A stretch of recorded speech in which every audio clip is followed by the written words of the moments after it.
सुनिए, उठिए ना, 4 बज गए। क्या मुसीबत है, ठीक से सोने भी नहीं हुई तो।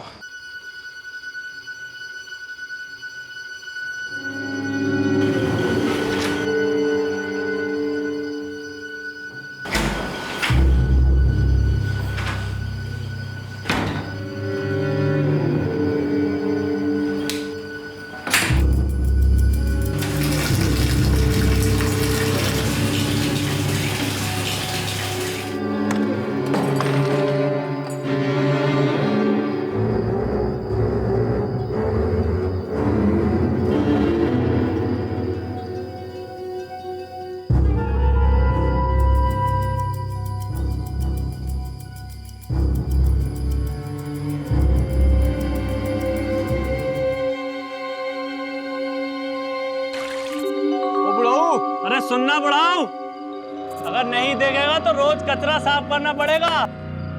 रस्सी जल गई लेकिन ऐठन अभी नहीं गया। कहते हैं कि इंसान की पहचान उसके व्यक्तित्व और उसके विचारों से ही होनी चाहिए, ना कि इस बात से कि वो कौन है, कहाँ का रहने वाला है, किसका बेटा है, किसका भाई है या किसकी बहन है। दुनिया में सबसे बड़ा रिश्ता होता है इंसानियत का, और इंसानियत ही हम सब की पहचान है।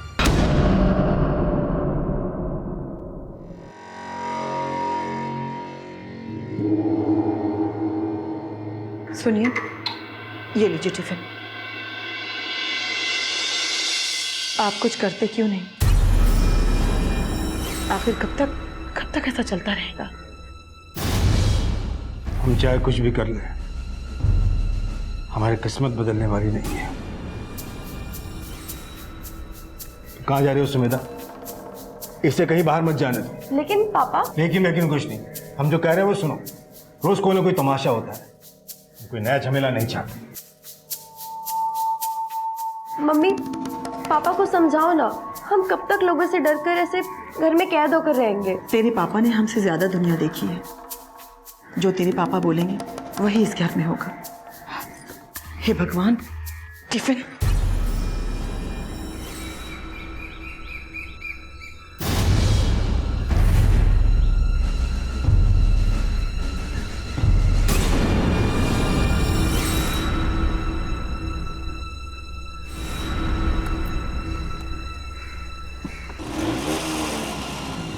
अरे सुनिए तो सही।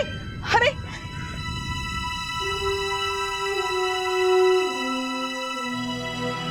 अच्छा मम्मी, हम चलते हैं। तुझे तेरे पापा ने मना किया ना कहीं जाने के लिए?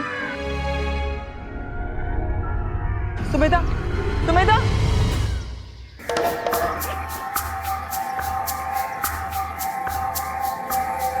क्या हुआ माँ? पापा टिफिन ले जाना भूल गए क्या? हाँ बेटा। कोई बात नहीं, आप हमें दे दो, हम कोचिंग सेंटर जाते हुए पापा को दे देंगे।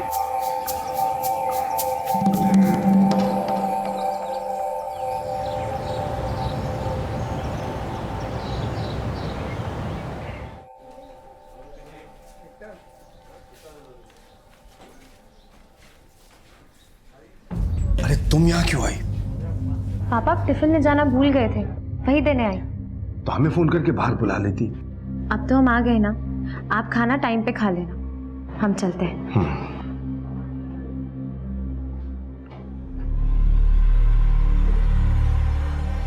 ब्रज किशोर जी, ये आपकी बड़ी बेटी थी ना? काफी बड़ी हो गई है। पर हमारा मतलब लड़की की शादी समय रहते कर देना चाहिए। देखिए मिश्रा जी, हमें अपनी बेटी की आपसे ज्यादा फिक्र है। आप अपना काम कीजिए, हमें अपना करने दीजिए। अरे आप तो बुरा मान गए। हम कह रहे थे कि हमारे मौसेरे भाई का लड़का भी शादी लायक हो गया है। आप कहें तो रिश्ते की बात चलाऊं? हमें मैनेजर साहब से काम है सारा। अब ऑटो। अब भैया लक्ष्मी नगर। हाँ चलिए बहन जी।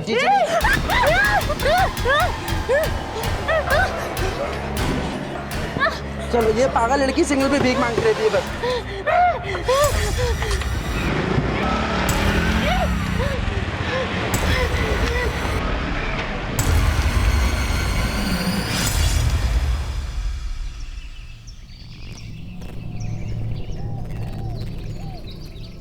घर के आंगन में तुलसी का पौधा होना बहुत शुभ माना जाता है ना? आप गौड़ ब्राह्मण हो? जी हम भी गौड़ ब्राह्मण ही हैं। हमारे बहन का बेटा बड़ी कंपनी में मैनेजर है। कहो तो आपकी बड़ी बेटी रोहिणी, उसकी शादी के लिए वहाँ पे बात चलाओ। अभी हम उसकी शादी नहीं करना चाहते। क्यों?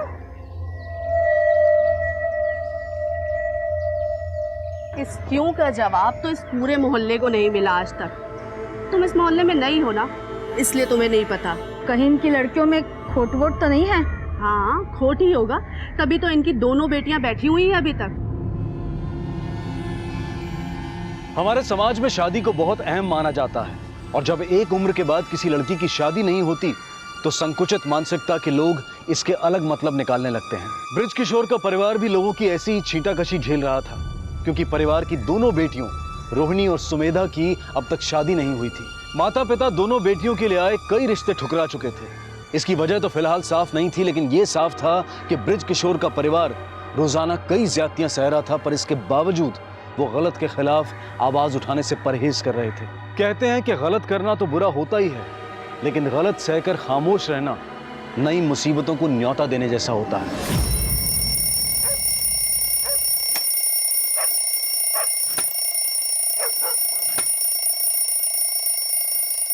अब सुनिए, आज आप रहने दीजिए, हम साफ कर देते हैं। नहीं, तुम रहने दो, मैं कर लूंगा।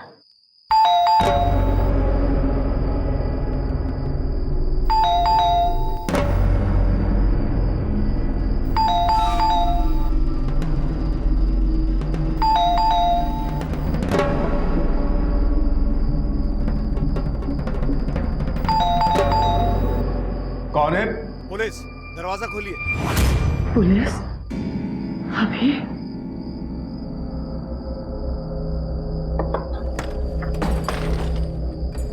क्या बात है सर? ब्रिज किशोर जी हमारे साथ आइए।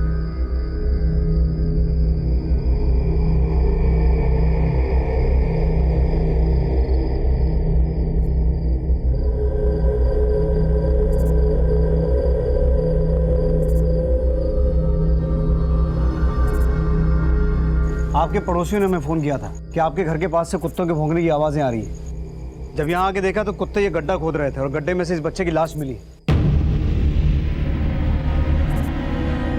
किसका बच्चा है ये आप क्या बोल रहे हैं सर? अभी नहीं मालूम ये किसका बच्चा है सर। लेकिन बच्चे की लाश आपके घर के पास से मिली है। बच्चे को मार के यहाँ क्यों गाड़ा? हमने नहीं मारा इसे सर, हम इस बच्चे के बारे में कुछ नहीं जानते। हम सच कह रहे हैं सर, कोई हमें फंसाना चाहता है। आप आइए सर हमारे साथ, हम आपको कुछ और दिखाते हैं। आइए आइए सर, आइए। यहाँ आइए, ये हमारा स्कूटर देखिए सर, इस पर जो कुछ जनाब शनाब लिखा हुआ है ये सब हमारे पड़ोसियों ने लिखा हुआ है सर।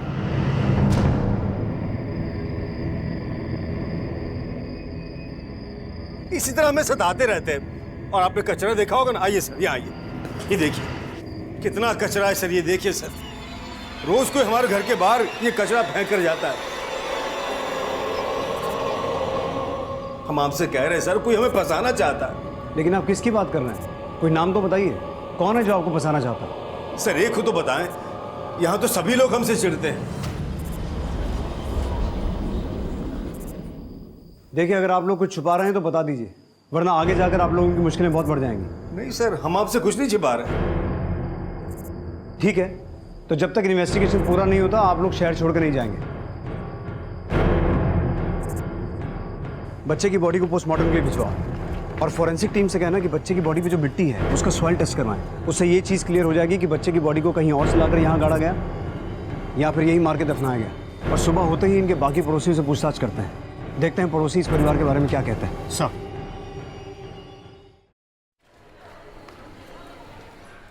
हमसे क्या, पूरे मोहल्ले में किसी से नहीं बनती है इनकी।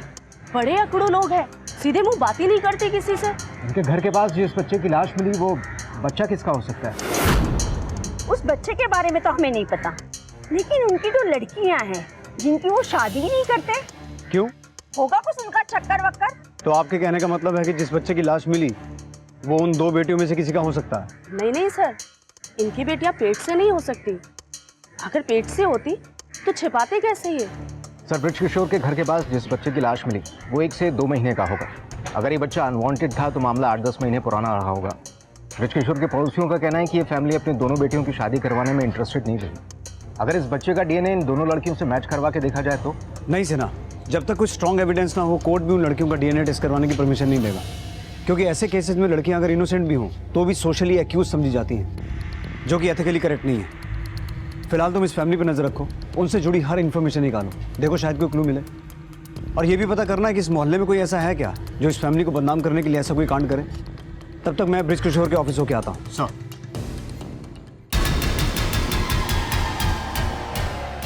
और एक होल्डर भी दे दीजिए, पैक कर दीजिए, छोटा वाला। ए, मेरे बच्चे को हाथ लगा रही है, चल इधर से।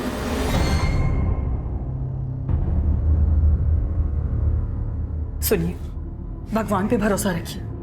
जब हमने कुछ किया ही नहीं है तो हमें क्यों कोई फंसाएगा? तुम जानते नहीं हो वसु, ये पुलिस के चक्कर बड़े बुरे होते हैं। और इसी डर से आपने पुलिस कंप्लेंट नहीं की। लेकिन अब हमें समझ में आया, कभी कभी ज्यादा सहन शक्ति ना मुसीबत का घर बन जाता है।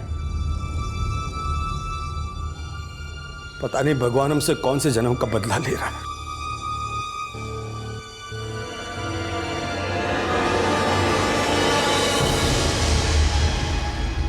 ब्रिजकिशोर जी इस ऑफिस के अंदर 3 बातों के लिए बहुत मशहूर हैं। एक तो ये कि वो कभी लेट नहीं आते, और दूसरे वो कभी रिश्वत भी नहीं लेते। लेकिन तीसरी बात उनकी निजी जिंदगी से जुड़ी हुई है सर। कैसी बात? सर वो अपनी बेटियों की शादी ही नहीं करना चाहते। क्यों?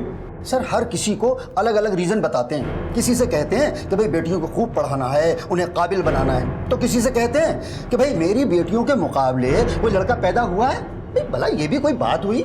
लखनऊ के मुख्य सचिवालय में एक अधिकारी हैं अरुण तिवारी, मेरा दूर का भतीजा है, उसका रिश्ता लाया था, मना कर दिया। ये सब फोटो हमें मत दिखाइए शुक्ला जी, हमें इससे अपनी बेटी की शादी नहीं करवानी। तो फिर किससे करवाओगे? डेंटिस्ट से, साइंटिस्ट से, नेता से या अभिनेता से? अरे ब्रिज भाई, हम आपका मान करके लड़के दिखाते हैं और आप हैं कि एकदम से मना कर देते हैं। इतना ही बुरा लगता है तो आप रिश्ते लाते क्यों हैं? हम तो समझ ही नहीं पा रहे हैं कि बेटियों की शादी ना करने के पीछे ब्रिजकिशोर जी की दुविधा क्या है। अभी कुछ दिन पहले मिश्रा जी एक रिश्ता लाए थे, ठुकरा दिया। सर हमें तो लगता है उनकी बेटियों में ही कोई खोट है।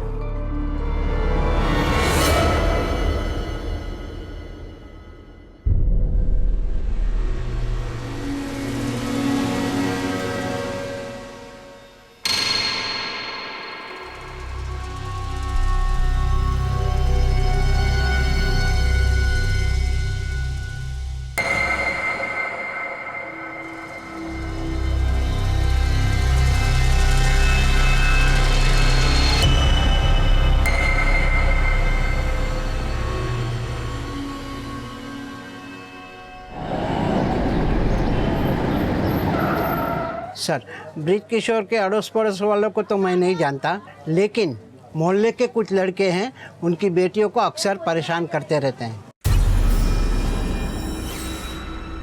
Hello madam. नमस्ते। अरे सुनो ना। रुकिए तो मैडम, कहाँ जा रही हैं आप?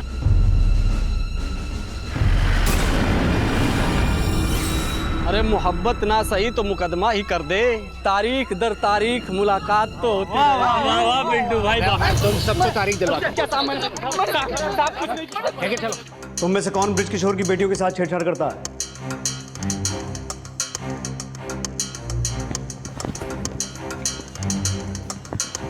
साहब हमने कुछ नहीं किया साहब। सब ये जो भी किया है साहब, ये मोनू और पिंटू ने किया है। हम तो बस इनके साथ बैठ जाते थे साहब।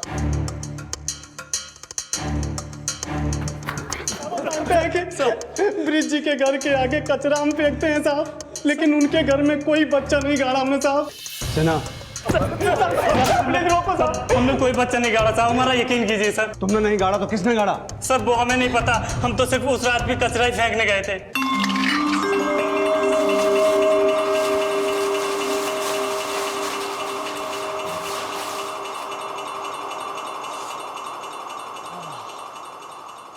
और कचरा क्यों फेंकते थे उनके घर के सामने? क्योंकि सर एक बार उनकी दोनों बेटियों ने सबके सामने हमारी इज्जत का कचरा किया था साहब। हाय रे तेरे नखरे, हाय रे तेरी स्टाइल, कभी हमें भी मैसेज कर दिया करो, हमारे पास भी है मोबाइल। वाह वाह क्या बात है दिलीप भाई। सुमेधा छोड़ो उन्हें, चल। हम मानते हैं कि हमसे गलती हुई है सर, लेकिन उनकी दोनों बेटियां भी कम नहीं है सर, और उनका बाप तो हमारी समझ से बाहर है साहब। हम कूड़ा कचरा कुछ भी फेंकते हैं, वो चुपचाप आता है, सीधा साफ करके चला जाता है। आंख तक नहीं उठाई हम लोगों पे आज तक।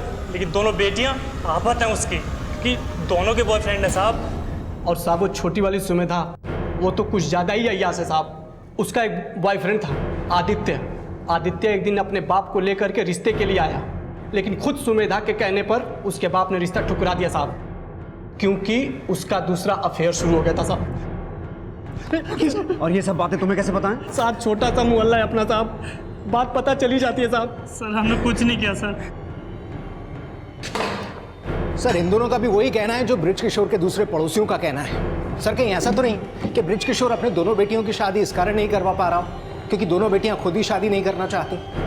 लेकिन हमें पता ये लगाना है सिन्हा कि ब्रिज किशोर की दोनों बेटियों की शादी ना होने का ऐसा क्या राज है जो उस नवजात बच्चे की जान का दुश्मन बना। ब्रिज किशोर की दोनों बेटियों के कैरेक्टर के बारे में अच्छे से पता करो। ये पता लगाओ कि उनकी जिंदगी में ऐसा कोई है जिसका कनेक्शन उस बच्चे से हो सकता है, और इन मजनुओं की पूरी हिस्ट्री निकालो। हो सकता है इन्होंने कोई कांड किया हो ब्रिज किशोर की पूरी फैमिली को फंसाने के लिए। सर और बेटा, जवान लड़कियों को घर में बच्चे की लाश तो मिल ही चुकी है, पता नहीं अभी आगे क्या क्या हो। आज तक इनके कानों में कभी जू रेंगी है जो अब रेंगेगी। जू और कीड़े मकोड़ों जैसी सोच आप लोगों की है। खबरदार अगर फालतू मुंह खोला तो। सुमेधा तुम चलो यहाँ से। पापा चलो तुम यहाँ से, चल अंदर। पापा बोलो। चल अंदर। ज्यादा चौधरी मत बना कर, ये सब तेरी वजह से।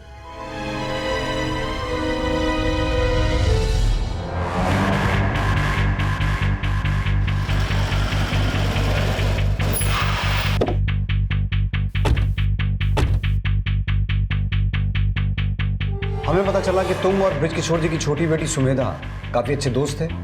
इनफैक्ट तुम लोग शादी करने वाले थे। हाँ सर, हम दोनों एक ही कॉलेज में पढ़ते थे। हमें कभी नहीं लगा कि सुमेधा हमसे प्यार नहीं करती, लेकिन जब हम अपने पापा के साथ उनके घर रिश्ता लेकर पहुंचे तब पता लगा कि हम कितने गलत थे। क्या आप लोग सुमेधा का रिश्ता लेकर आए हैं? इसमें गलती क्या है? आदित्य और सुमेधा एक दूसरे को पसंद करते हैं, क्यों ना दोनों की कुंडली मिला ली जाए। सुमेधा तुमने बताया नहीं हमें कि बात इस हद तक पहुंच गई। पापा हम नहीं जानते थे कि आदित्य हमसे शादी करना चाहता है। आदित्य हम तुमसे शादी नहीं कर सकते। लेकिन सुमेधा क्यों? तुम जानते हो हम एक दूसरे से प्यार करते हैं। फिर जब सुमेधा ने बोल दिया कि शादी नहीं करनी तो बात करने का कोई फायदा नहीं है। आप लोग जा सकते हैं। हमें उनके घर से एक नवजात बच्चे की लाश मिली। बच्चे की लाश? आप बता सकते हैं कि उस बच्चे की लाश का ब्रिज किशोर जी की फैमिली से क्या कनेक्शन हो सकता है? नहीं सर, इस बारे में हमें कोई आइडिया नहीं है। सर ब्रिज किशोर के घर पर जिस बच्चे की लाश मिली है उसकी पोस्टमार्टम रिपोर्ट मौत दम घुटने की वजह से हुई। हमें बॉडी से ऐसा कोई सॉइल सैंपल नहीं मिला है जिससे ये पता चले कि बच्चे की लाश को पहले कहीं और गाड़ा गया था और उसके बाद में ब्रिज किशोर के घर पर लाकर गाड़ा गया हो। मान लो सिन्हा कि इस बच्चे को ब्रिज किशोर के घर पे ही मार के गाड़ा गया हो, लेकिन इस बच्चे का ब्रिज किशोर और उसकी बेटियों से क्या कनेक्शन हो सकता है? कहीं ऐसा तो नहीं कि आदित्य और सुमेधा की शादी टूटने का राज कुछ और हो और आदित्य और उसके बाप ने हमें पूरी बात ना बताई हो? सर राज चाहे जो हो, लेकिन ये बात भी कंफर्म है कि सुमेधा की जिंदगी में आदित्य के बाद में एक और लड़का आया। उसका नाम है ऋषभ। ऋषभ और सुमेधा की अक्सर बातें हुआ करती हैं। और हाँ सर, मैंने सुमेधा की बड़ी बहन रोहिणी के कॉल रिकॉर्ड्स चेक किए तो पता चला कि उसकी कोचिंग सेंटर के मालिक से अक्सर बातें हुआ करती हैं, वो भी लेट आवर्स में। क्या नाम है कोचिंग सेंटर वाले का? सर प्रवीण। और ये प्रवीण शादीशुदा है। अरे ब्रिज किशोर जी, रोहिणी को यहाँ से गए 3 घंटे हो गए हैं।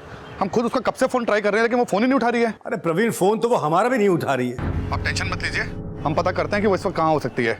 अच्छा मीनवाइल अगर आपको कुछ पता चले तो मुझे इन्फॉर्म कीजिए। ठीक है बेटा। क्या हुआ जी? होना क्या था, एक प्रॉब्लम सॉल्व नहीं होती कि दूसरी खड़ी मिलती।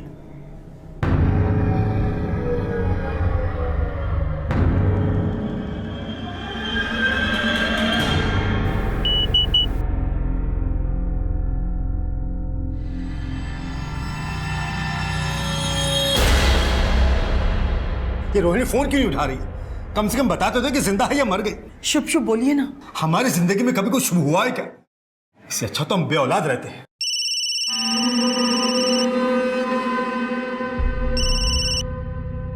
क्या हुआ? किसका फोन था? अननोन नंबर था। अननोन नंबर था तो उठा लेती। क्या पता रोहिणी फोन कर रही हो। पापा वो ऋषभ का फोन था। मुझे ऐसा लगता है सिन्हा कि आदित्य के बाद सुमेधा की ऋषभ से शादी इसलिए नहीं हुई क्योंकि उसकी बड़ी बहन रोहिणी अभी तक कुंवारी है, और रोहिणी की शादी अभी तक इसलिए नहीं हुई क्योंकि उसका अफेयर एक शादीशुदा आदमी के साथ चल रहा है। अब इन दोनों बहनों से पर्सनली मिलकर पता चलेगा कि इन दोनों की शादी ना होने की वजह क्या है।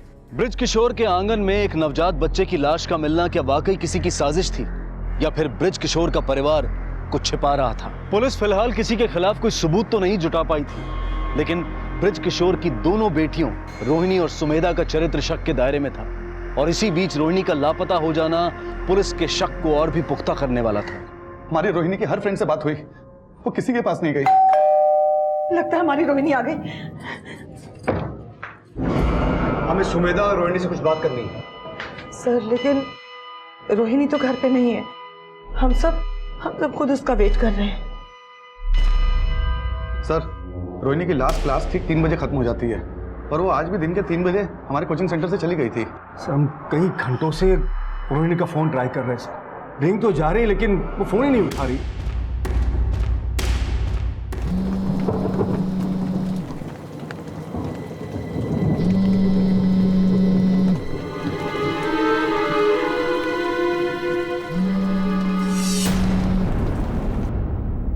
सर रोहिणी के नंबर पर रिंग तो जा रही है लेकिन कोई उठा नहीं रहा। ठीक है, हम पता लगाने की कोशिश करते हैं कि कहाँ जा सकती है। मीनवाइल अगर वो आ जाए तो हमें इन्फॉर्म कीजिए। Okay sir.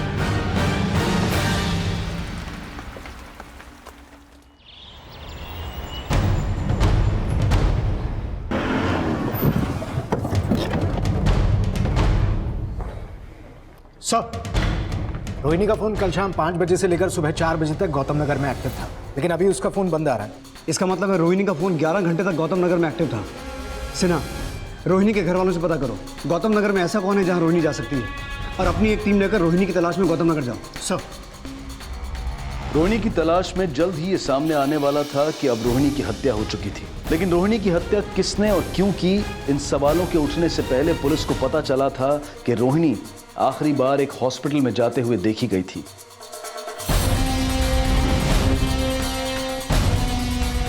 नहीं सर, रोहिणी नाम की किसी भी लड़की का अपॉइंटमेंट रजिस्टर में नाम नहीं है। लेकिन हमें पता चला है कि कल उसे यहाँ देखा गया था, विजिटर रजिस्टर में भी उसकी एंट्री है। सर हो सकता है वो किसी पेशेंट से मिलने आई हो।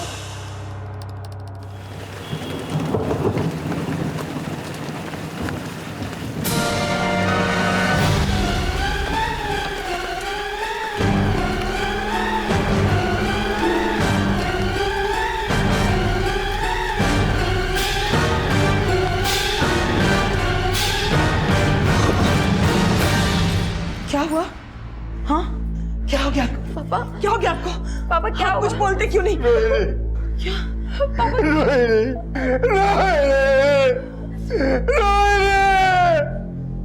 सर रोहिणी कल शाम 5 बजे इस हॉस्पिटल में आई, रजिस्टर में भी इसकी एंट्री है, लेकिन ये यहाँ पर क्यों आई इसके बारे में किसी को कोई क्लू नहीं। ना तो किसी डॉक्टर से इसका अपॉइंटमेंट था और ना ही किसी पेशेंट से मिले यहाँ आई। हॉस्पिटल का सीसीटीवी चेक करते हैं। सिंह सर, बॉडी को पोस्टमार्टम के लिए भिजवाओ। सर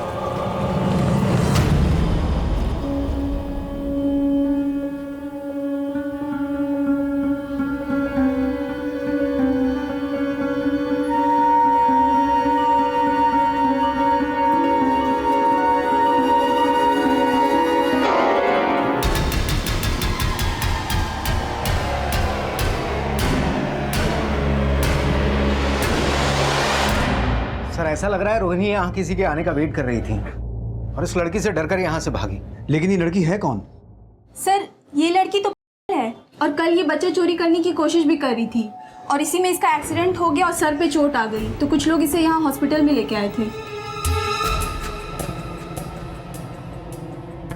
कहीं ऐसा तो नहीं सर कि उसी लड़की ने रोहिणी का मर्डर किया? ये सब तो तभी क्लियर होगा सिन्हा जब वो लड़की हमारे हाथ लगेगी। समझना ये भी होगा कि इस लड़की का उस बच्चे से कोई कनेक्शन तो नहीं है जिसकी लाश हमें ब्रिज किशोर के घर से मिली थी। जो मानसिक रूप से अस्वस्थ लड़की रोहिणी का पीछा करते हुए हॉस्पिटल की सीसीटीवी फुटेज में दिखाई दी थी, उसके बारे में फिलहाल अब तक कोई स्ट्रॉन्ग लीड नहीं मिल पाई थी। लेकिन यह साफ था कि इस लड़की का उस नवजात बच्चे के साथ कोई ना कोई कनेक्शन जरूर था जिसकी लाश ब्रिज किशोर के आंगन में पड़ी हुई मिली थी।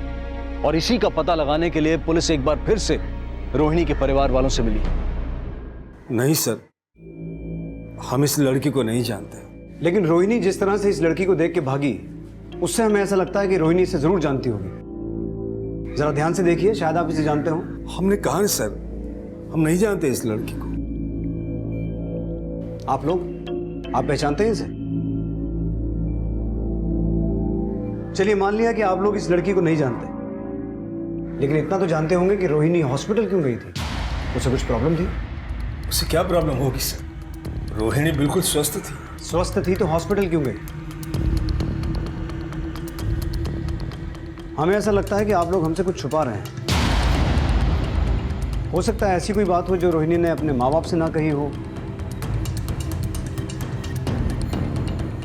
आपसे कही हो। नहीं सर, दीदी ने हमसे कुछ नहीं बताया। पक्का ना? अब कहना क्या चाहते हैं सर? हम लोग झूठ बोल रहे हैं? हो भी सकता है, और अगर आप लोग झूठ नहीं बोल रहे हैं तो हो सकता है कि आपकी बेटियों ने आपसे कुछ छुपाया हो। सर हम कुछ नहीं छुपा रहे। तो शायद रोहिणी ने आपसे कुछ छुपाया हो।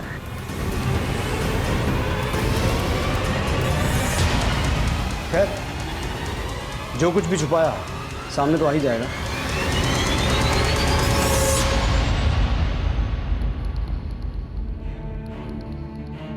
प्रवीण और रोहिणी के अफेयर के एंगल को अच्छे से वेरीफाई करो और कैसे भी करके उस पागल लड़की को ढूंढो। मुझे ऐसा लगता है कि रोहिणी के मर्डर का राज उस लड़की से जुड़ा है। अगर वो लड़की हमें मिल गई तो ब्रिज किशोर के घर मिले बच्चे की लाश का राज भी सामने आ जाएगा। जी सर। ये केस उस नवजात बच्चे की लाश मिलने के बाद शुरू हुआ जो ब्रिज किशोर के घर में गड़ी मिली थी। लेकिन ब्रिज किशोर की बड़ी बेटी रोहिणी की हत्या का कनेक्शन भले ही उस मानसिक रूप से अस्वस्थ लड़की से जुड़ा नजर आ रहा था, लेकिन प्रवीण और रोहिणी के अनैतिक रिश्ते का खुलासा इस केस को एक नया एंगल दे रहा था। हाँ सर, ये सच है। हम और रोहिणी एक दूसरे से प्यार करते थे। इनफैक्ट हम तो उसके साथ शादी भी करना चाहते थे, लेकिन वो हमारे से शादी नहीं करना चाहती थी। ऐसा क्यों? वो नहीं पता सर, लेकिन रोहिणी ने मना किया तो हमारे पेरेंट्स ने हमारी मर्जी के खिलाफ हमारी शादी प्रियंका से कर दी। सर, हम रोहिणी से बहुत प्यार करते हैं और शादी के 6 महीने बाद हम फिर से रोहिणी के करीब आ गए। और शायद तब तुम्हें रियलाइज हुआ कि शादीशुदा रहते हुए तुम रोहिणी के साथ अपना रिलेशन कंटिन्यू नहीं कर पाओगे। तुमने शायद रोहिणी को अवॉइड करने की कोशिश की और रोहिणी ने किसी पुरानी बात को लेकर तुम्हें ब्लैकमेल किया होगा और इसीलिए तुमने रोहिणी का मर्डर किया। सर, हम तो रोहिणी से बहुत प्यार करते थे, भला हम उसका मर्डर क्यों करेंगे? अगर रोहिणी से प्यार करते हो तो तुम्हारी बीवी प्रियंका? हम एक दूसरे को तलाक देने वाले हैं और वो तो वैसे भी अपने मायके में रहती है। सर, इस लड़की को पहचानते हो? नहीं सर, हमने इसे कभी नहीं देखा। सर, मैंने प्रवीण के कॉल रिकॉर्ड्स चेक किए, लेकिन जिस वक्त रोहिणी हॉस्पिटल में देखी गई थी तब प्रवीण के फोन की लोकेशन वहां की नहीं थी। सर, कहीं ऐसा तो नहीं कि रोहिणी का मर्डर उसी लड़की ने किया हो जिससे वो डरकर भागी थी? उस लड़की का गायब होना इस तरफ इशारा तो करता है, लेकिन कुछ भी हो सकता है। ना, हमें इस केस को हर एंगल से इन्वेस्टिगेट करना होगा। हो सकता है प्रवीण ने रोहिणी को मरवाने के लिए किसी कॉन्ट्रैक्ट किलर को हायर किया हो और उस कॉन्ट्रैक्ट किलर ने आगे उस लड़की की मदद दी हो। प्रवीण के कॉल रिकॉर्ड्स अच्छे से चेक करो, हो सकता है उसमें कोई सस्पिशियस नंबर मिले। और प्रवीण के बैंक ट्रांजैक्शन भी चेक करो, हो सकता है उस कॉन्ट्रैक्ट किलर को पे करने के लिए उसने कोई मोटी रकम अपने बैंक से निकाली हो। और सिन्हा, रोहिणी के मर्डर में प्रवीण की बीवी के कनेक्शन की पॉसिबिलिटीज भी खंगालो। सर, उस मानसिक रूप से अस्वस्थ लड़की को रोहिणी की हत्या का सस्पेक्ट मानकर ढूंढा तो जा रहा था, लेकिन इस शक की भी पुष्टि की जा रही थी कि कहीं रोहिणी की हत्या में प्रवीण की बीवी की तो कोई भूमिका नहीं। वहीं प्रवीण को भी रोहिणी की हत्या का सस्पेक्ट माना जा रहा था और एक खुलासा इस शक को और भी गाढ़ा कर रहा था। सर, प्रवीण की बीबी प्रियंका का रोहिणी के मर्डर से कोई कनेक्शन तो सामने नहीं आया। इनफैक्ट जब रोहिणी का मर्डर हुआ प्रियंका इस शहर में ही मौजूद नहीं थी। लेकिन प्रवीण की बैंक स्टेटमेंट मैंने चेक की, 10 दिन पहले ही उसने अपने अकाउंट से 5 लाख रुपए विड्रॉ किए थे। सर, हमने अपने अकाउंट से 5 लाख रुपए विड्रॉ किए, इसका ये मतलब तो नहीं है कि हमने कोई क्राइम किया हो। हम तो सिर्फ ये जानना चाहते हैं कि तुमने अपने अकाउंट से 5 लाख रुपए क्यों विड्रॉ किए। और अगर तुम नहीं बताना चाहते तो हम अपने तरीके से पूछेंगे कि तुमने 5 लाख क्यों निकाले और कहाँ खर्च किए। सर, वो पैसे हमने रोहिणी को दिए थे। रोहिणी को? रोहिणी ने हमसे 5 लाख रुपए उधार मांगे और हमने दे दिए। सर, क्यों उधार मांगे? उसने कोई रीजन नहीं बताया। और तुमने रीजन पूछा भी नहीं? कहीं ऐसा तो नहीं प्रवीण कि तुमने वो 5 लाख किसी सुपारी किलर को दिए रोहिणी को मरवाने के लिए? आपको बार बार ऐसा क्यों लग रहा है कि रोहिणी को हमने मार दिया? क्योंकि हमें अभी तक ये भरोसा नहीं हो रहा कि तुम सच बोल रहे हो। तुमने 5 लाख रोहिणी को दिए, इसका कोई प्रूफ है तुम्हारे पास? नहीं सर, इस बात का हमारे पास कोई प्रूफ नहीं है, लेकिन हम सच बोल रहे हैं सर। हेलो सर, वो गणेश नगर में देखी गई थी। एक फ्रूट वाले के फ्रूट चुरा के भाग रही थी वो। उस एरिया में सर्च करो, वो कहीं आसपास ही होगी।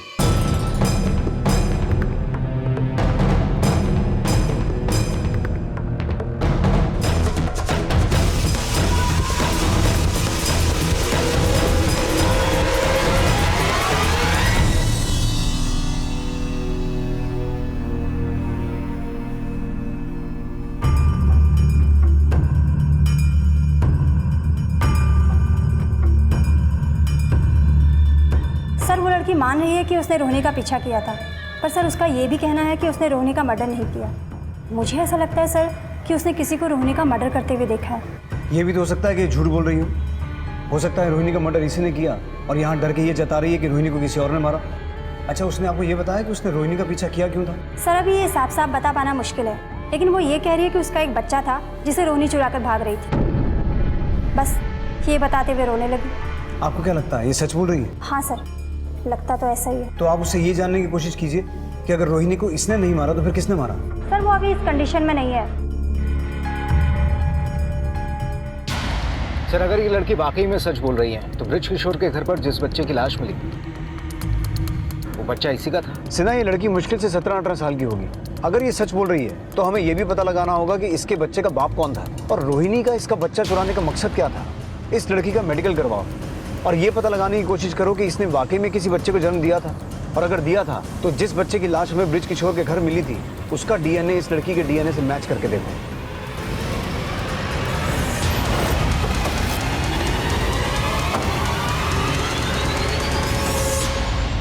वो लड़की जरूर झूठ बोल रही है सर। आप ही सोचे ना, रोहिणी उसका बच्चा क्यों चुराएगी? वो लड़की सच बोल रही है या झूठ, ये तो पता चल ही जाएगा। आप ये बताइए कि प्रवीण ने रोहिणी को 5 लाख रुपए उधार दिए थे? 5 लाख रुपए? नहीं सर, हम इस बारे में कुछ नहीं जानते। प्रवीण ने हमसे ये कहा कि वो अपनी बीवी प्रियंका से तलाक लेकर रोहिणी से शादी करना चाहता था, और हमें ये भी पता चला है कि वो अपनी शादी से पहले भी रोहिणी से शादी करना चाहता था, लेकिन रोहिणी ने शादी से मना कर दिया। अगर तब मना कर दिया तो अब वो वाकई उससे शादी करना चाहती थी या प्रवीण झूठ बोल रहा है? सर हम वाकई नहीं जानते इसके बारे में। आपको कम से कम ये तो पता होगा कि आपकी बेटी रोहिणी ने शादी करने से क्यों मना किया था।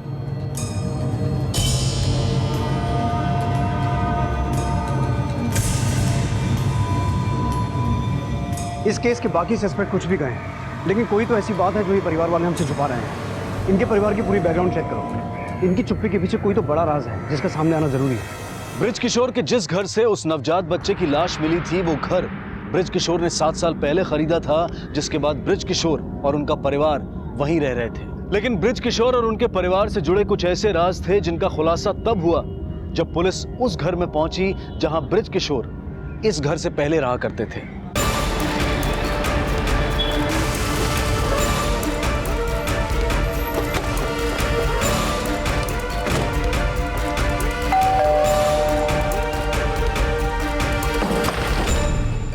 जी, हमें पता चला कि 7 साल पहले ब्रिज किशोर और उनका परिवार यही रहता था। जी, ब्रिज किशोर हमारा ही छोटा भाई है। हमें यह भी पता चला कि यह आपका और ब्रिज किशोर का पुश्तैनी मकान है, लेकिन 7 साल पहले ब्रिज किशोर ने खुद अपना ट्रांसफर यहां से करवा लिया था। उसकी कोई खास वजह?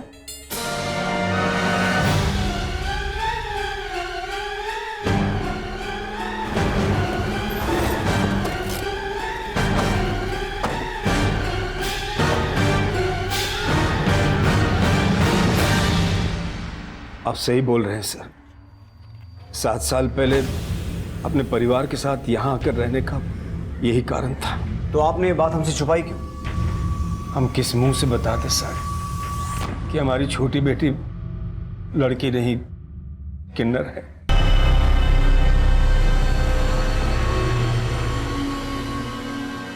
और यही वजह थी कि हमने आदित्य को सुमिधा से शादी करने से मना कर दिया।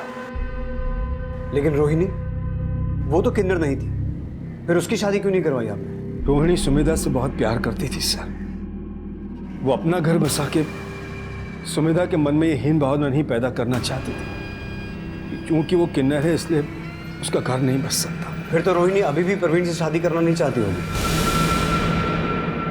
इसका मतलब है प्रवीण ने हमसे झूठ बोला कि उसने रोहिणी को 5 लाख रुपए उधार दिए थे। नहीं सर, प्रवीण जी ने झूठ नहीं बोला। उन्होंने दीदी को पैसे दिए थे और दीदी ने उनसे वो पैसे हमारे इलाज के लिए लिए थे। कैसा इलाज? हमें पता चला कि एक ऑपरेशन के बाद हम एक लड़की बन सकते हैं, तो दीदी हमारे इलाज के लिए पैसे इकट्ठा कर रही थी। वो उस दिन हॉस्पिटल भी इसीलिए गई थी ताकि वो हमारे इलाज के बारे में पता कर सके। सर, ब्रिज किशोर के घर पर जिस बच्चे की लाश मिली थी, उस बच्चे का डीएनए उस औरत से मैच करता है। अगर डीएनए इससे मैच करता है तो उसका ये बयान भी सही होगा कि उसके बच्चे को रोहिणी ने चुराया था। लेकिन सर, एक बात समझ नहीं आई कि रोहिणी ने अगर उसका बच्चा चुराया तो किस मकसद से? मुझे लगता है इसका मकसद सुमेधा से ही जुड़ा है और वो हमसे झूठ बोल रही है। एक बात मुझे अभी भी खटक रही है कि सुमेधा का आदित्य के बाद एक ऋषभ नाम के लड़के से अफेयर चल रहा है। कहीं इस ऋषभ का बच्चे की चोरी और सुमेधा के इलाज से कोई कनेक्शन तो नहीं है? इस ऋषभ के बारे में पूरी इन्फॉर्मेशन निकालो और उस प्रवीण को बुलाओ। मुझे अभी भी लगता है कि वो कुछ जानता है और हमसे छुपा रहा है। सर सर सर, हमें सिर्फ इतना पता था कि सुमेधा एक किन्नर है। सर, हमने ये बात पहले इसलिए नहीं बताई क्योंकि हमने रोहिणी को प्रॉमिस किया था। सुमेधा किन्नर है ये बात सुमेधा के बॉयफ्रेंड ऋषभ को तो पता होगी। उसे सब कुछ पता था सर। सर, उसी ने सुमेधा को इलाज के बारे में भी बताया था क्योंकि वो उससे शादी करना चाहता था सर। और रोहिणी ने बच्चा क्यों चुराया? इस बारे में हमको कुछ नहीं पता। सर, मैंने सुमेधा के बॉयफ्रेंड ऋषभ से जुड़ी हर इन्फॉर्मेशन निकाली। जिस दिन हमें उस बच्चे की लाश मिली उसी सुबह वो और सुमेधा गोरखपुर जाने वाले थे। ऋषभ ने अपने क्रेडिट कार्ड से 2 एयर टिकट भी बुक करवाई थी जिसमें उनके साथ एक इन्फेंट भी था जिसका जिक्र इस टिकट में है। लेकिन हैरानी की बात है कि किसी ने भी इस टिकट पे ट्रैवल नहीं किया। सुमेधा और ऋषभ दोनों को उठा के लाओ। सर, बोल, तेरे और सुमेधा के साथ में वही इन्फेंट गोरखपुर जाने वाला था ना, जिसकी लाश सुमेधा के घर के पास मिली?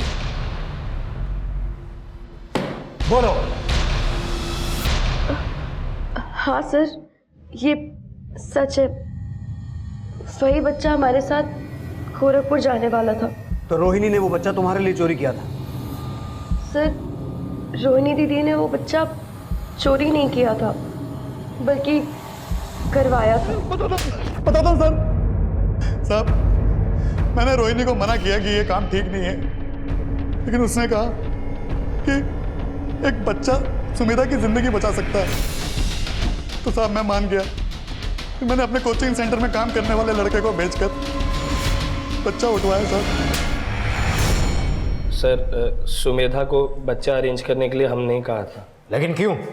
सर, हम ऋषभ से बहुत प्यार करते हैं और इसी वजह से हम उससे ये राज छिपा नहीं पाए कि हम एक किन्नर है।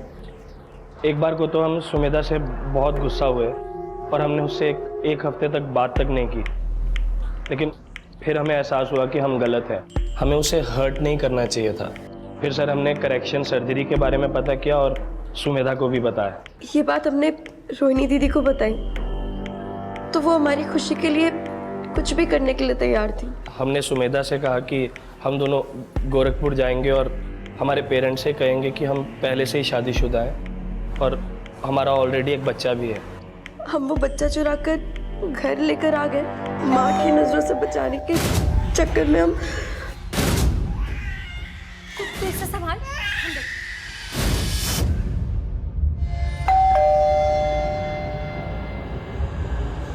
अरे आज तो जल्दी आ गई। हाँ सर, हमारी गलती की वजह से वो बच्चा मर गया।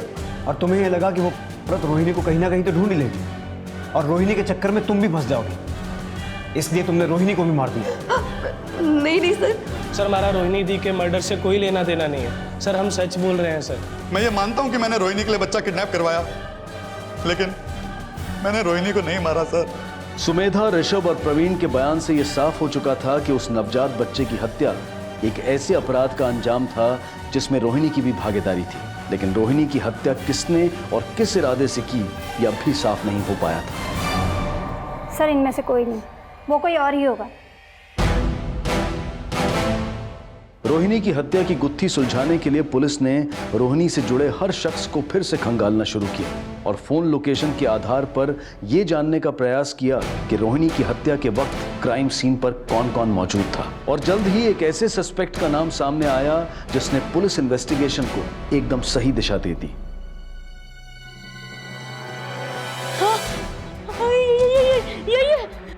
दीदी इसी ने मारा है। ये मैंने इसी को देखा था।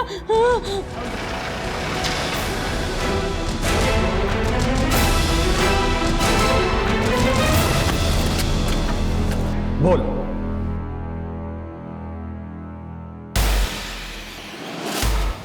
रोहिणी को मारने का मौका हम कई दिनों से ढूंढ रहे थे, अक्सर उसका पीछा किया करते थे। उस दिन हॉस्पिटल में भी उसका पीछा किए थे और उसके बाहर आने का वेट कर रहे थे।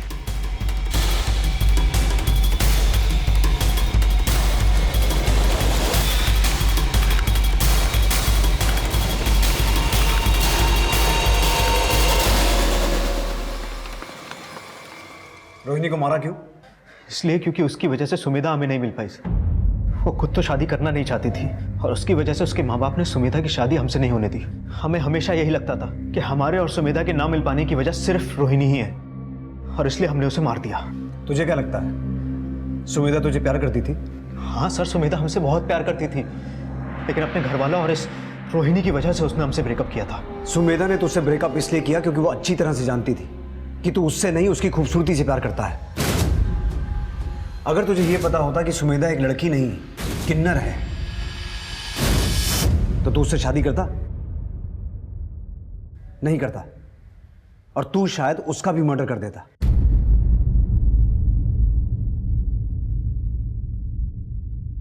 कहते हैं कि इंसान अगर अपनी कमियों से ऊपर उठने का हौसला करे तो कोई भी कमी उसकी राह का रोड़ा नहीं बन सकती, लेकिन कभी कभी यही कमियां ऐसी हताशा पैदा कर देती हैं कि इंसान मुश्किलों से लड़ने की बजाय खुद अपनी मुश्किलें बढ़ा लेता है। रंग रूप लिंग कुदरत की देन है, लेकिन काला गोरा, कद काठी, स्त्री पुरुष, किन्नर का यह भेदभाव हम पैदा करते हैं। माना कि दुनिया में झूठ और चालाकियां इतनी हावी हो गई हैं कि मासूमियत और सच्चापन गुजरते बचपन के साथ ही हमसे छिन जाता है, लेकिन बुरे काम का नतीजा हमेशा बुरा होगा ये हकीकत ना कभी बदली थी, ना कभी बदली है और ना कभी बदलेगी। इसी विचार के साथ अब मैं अनूप सोनी आपसे विदा लेता हूं। फिर मुलाकात होगी अगले एपिसोड में एक और चौंका देने वाले केस के साथ। तब तक अपना और अपने परिवार का ख्याल रखें और देखते रहें क्राइम पेट्रोल डायल 100। सबक एक को सीख हम सबको। जय हिंद।